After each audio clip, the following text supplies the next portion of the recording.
Minister for the Environment and asks how many additional people, if any, would die prematurely or be hospitalised if the National Environmental Standard for Air Quality is changed and delayed according to his preferred option. The Honourable Dr. Nick Smith. Speaker, there would only be additional premature deaths or hospitalisations from the proposed changes in the event that the standard could actually be met by 2013.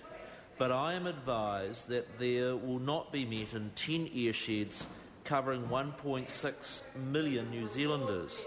While the Technical Advisory Group recommended a delay to 2020, my preferred option is 2018, so as to keep maximum pressure on councils to improve air quality at the fastest practical rate, so as to minimise harm and protect the public health. David Clendon.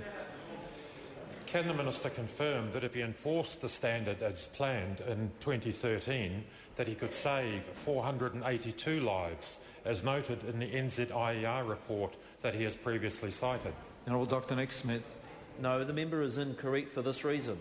The only enforcement measure under the standard is to stop any industrial consents. Now, industrial consents only make up a very small portion of New Zealand's air pollution problem.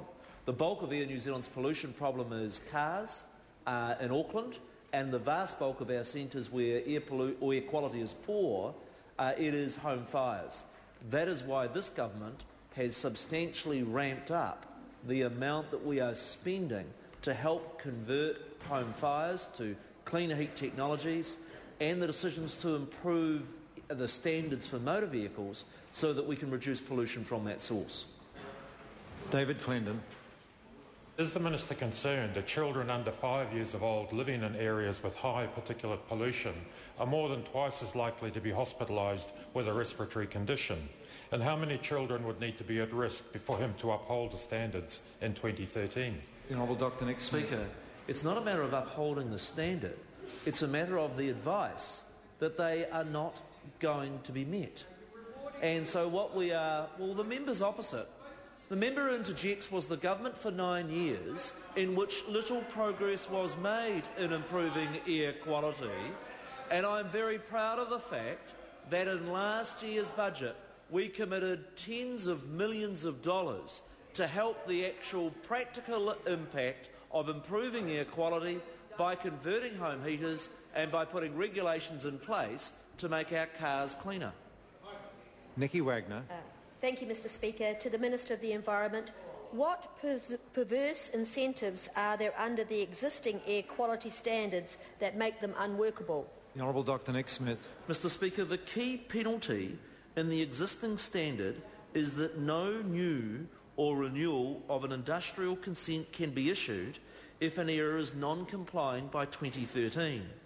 This has very serious implications for 233 businesses that employ more than 17,000 people, because even if these enterprises radically reduce their emissions, they simply would not be allowed to operate. The unfairness is that industry makes up less than 10% of New Zealand's air pollution, but are the only ones under the standard to be punished if they don't meet the standard. It's like having a speed problem on a highway, and banning the bicycles. This unfair regulation was symptomatic of the previous government's anti-business culture. David Clendon. Mr. Speaker, what is the Minister's response to economic analysis from Southern California, which finds that even the strictest mandatory air quality regulations does not result in a loss of jobs, but actually increases labour demand, contrary to scaremongering industry claims in that place? Honourable Dr. Nick Smith. Mr. Speaker, if we had some sensible regulations like they might have in California, that would make sense.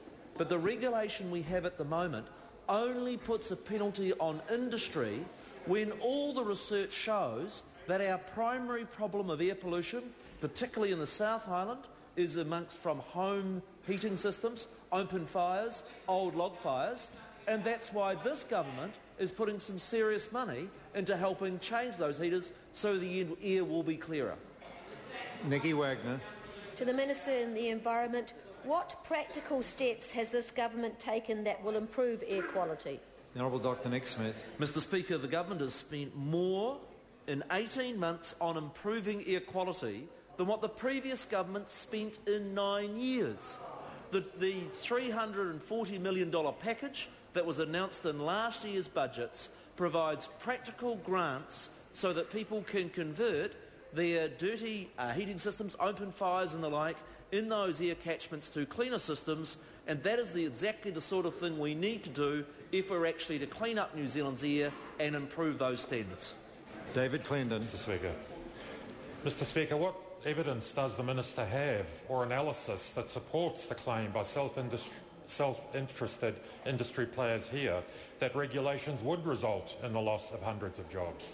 The Honourable Dr Nick Smith. Mr Speaker, I'd refer the member to the technical advisory group that prepared the report that include both health specialists and air quality specialists in their recommendations of changes, who concluded that the current regulations are unfair, and any person looking at them would say it is a nonsense, that the group that produces the least amount of pollution are the only ones to get punished in the event that there is non-compliance.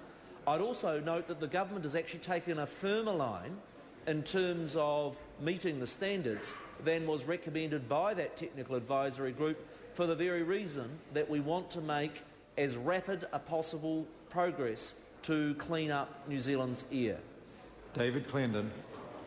Mr Speaker, does the Minister stand by his claim as reported in the Sunday Star Times of 13 December 2009, quote, "The government intended to strengthen air quality standards and Solid Energy was mistaken if it believed the review would water down standards"? The Honourable Dr Nick Smith. Mr Speaker, yes, I do stand by those, because what we are doing is setting up some practical rules that will actually work. For instance, the Ministry for the Environment actually advised the previous government against the particular standard that they adopted, and I think history has proven that the Ministry's advice was robust, that the standards that were adopted by the previous government were not practical, and that is why we are responding to the good advice from that technical advisory group. The member is welcome to make a public submission, as are all New Zealanders, to ensure that we get this important environment standard right. Question number 12. Point of order, the Honourable Bill English. In relation to question 2, I seek leave to table a document from an occasion I referred to there, the Auckland Pacific Economic and Social Transformation Agenda. Leave is sought to table that document. Is there any objection? There is no objection. Question number 12, Brendan Burns. Thank you, Mr.